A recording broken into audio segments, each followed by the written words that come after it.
Hey guys, it's Friday, so that means you get to talk to me today. I get to talk to you. Whatever, I'm doing a video today.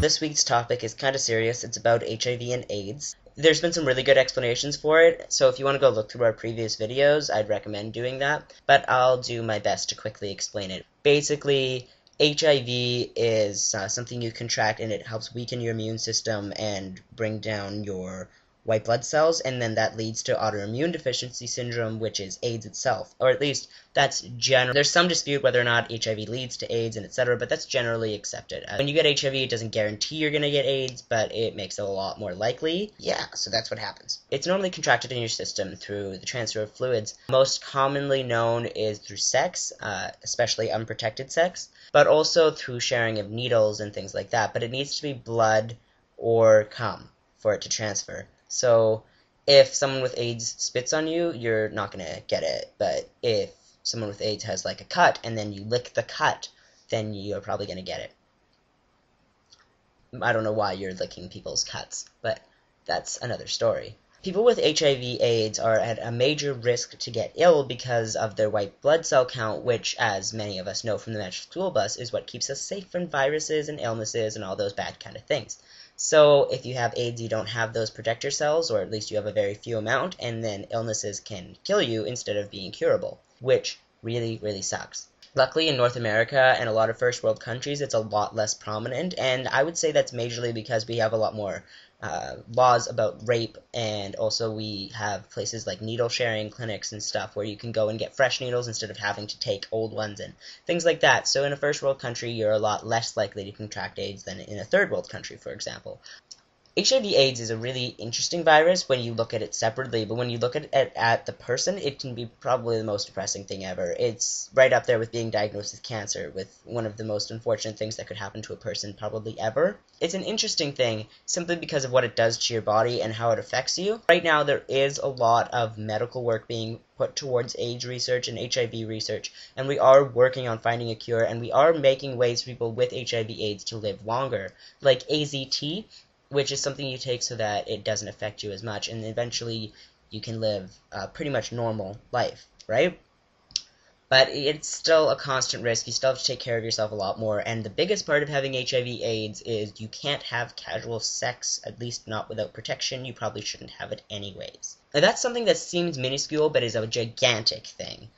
Think about it this way. If every time you wanted to have casual sex, you knew it was super likely you were going to get turned down because you have HIV AIDS, and I mean, I don't hold it against the people who are turning you down either. I probably wouldn't have sex with someone who had HIV AIDS, even with protection, just because I wouldn't want to take that risk for myself. But that's a huge problem for them, and it doesn't just mean casual sex, it means any sex. So you're basically guaranteed not to have a sexual relationship with your partner, and unless you find someone who's asexual and you also don't have a sex drive, that's not going to be easy. The only way to really make sure you don't get AIDS and HIV is to don't share needles and don't have sex, but we all know that sometimes shit happens. The don't sharing needles thing is probably easier than not having sex, because you can go to like a needle clinic and they will give you free needles, and seriously, just look it up. If you're using needles, guys on T who don't have needles, just seriously, just go to a clinic. Don't share, don't do that, don't do that. And as for sex, they are actually working on things like there's a whole website devoted to people who are HIV positive and AIDS positive so they can meet up together in their city and have hookups or try to start a relationship or whatever you want to do that involves sex. That's really great, and I love that our society is finally accepting that that's the case. Also, another neat fact about HIV and AIDS, there's an HIV positive person on Sesame Street that's being aired in, I believe, Africa exclusively. It's a woman puppet, and she is HIV positive, and they're trying to show that not all women with HIV are like nasty and gross and gnarly and shouldn't be, just regular people who contracted a really unfortunate disease, and it's really, really sad. It's basically it. And on top of all the pain and suffering that they have to go through, and all the worry they have to go through, and all the fear that they're going to die anytime, and they haven't found someone to love them, and all this, HIV and AIDS is horribly stigmatized within our community. We assume that anyone with it is either a slut, a druggie, or, in heteronormative culture, gay, which apparently is a bad thing, and also only gays get AIDS, which is, by the way, not true. recent statistics will show that straight women actually get HIV/AIDS more than gay men now. Although the stigma came because when HIV and AIDS first came out, it was heavily transmitted through gay men who thought they didn't need to use protection because, hey, we can't get pregnant, why bother, right? No, wrong. So that's why protection is so important, people. But luckily, the LGBTQ movement adapted to it, and they were like, hey, we'll start handing out condoms and do AIDS research. Everybody learn about HIV/AIDS.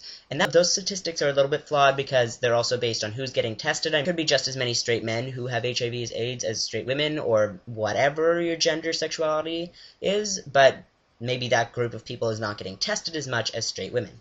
One of the biggest problems with Canada, in my opinion, as part of AIDS prevention through blood donation, just in case you have HIV/AIDS and you're unaware of it and you're trying to donate blood, which, by the way, is another way people contract HIV/AIDS, by getting tainted blood, which was a big deal for a while.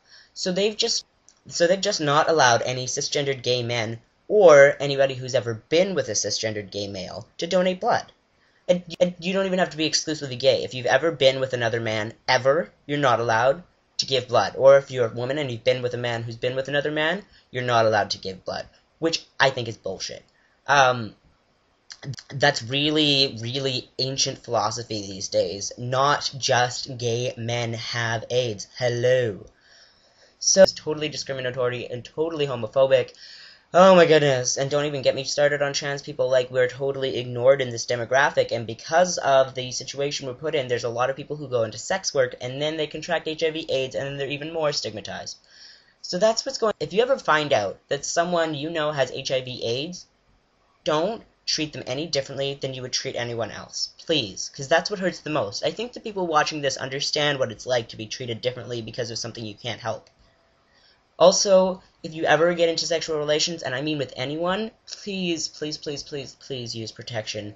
I know we all think that we can't contract HIV/AIDS, or that if you sleep with a woman it's not going to happen, or, you know, if you trust your partner and you guys have been together for so long, there's no way either of you could have it. No matter what, please just use protection, okay? Thank you. Okay, I think I'm done.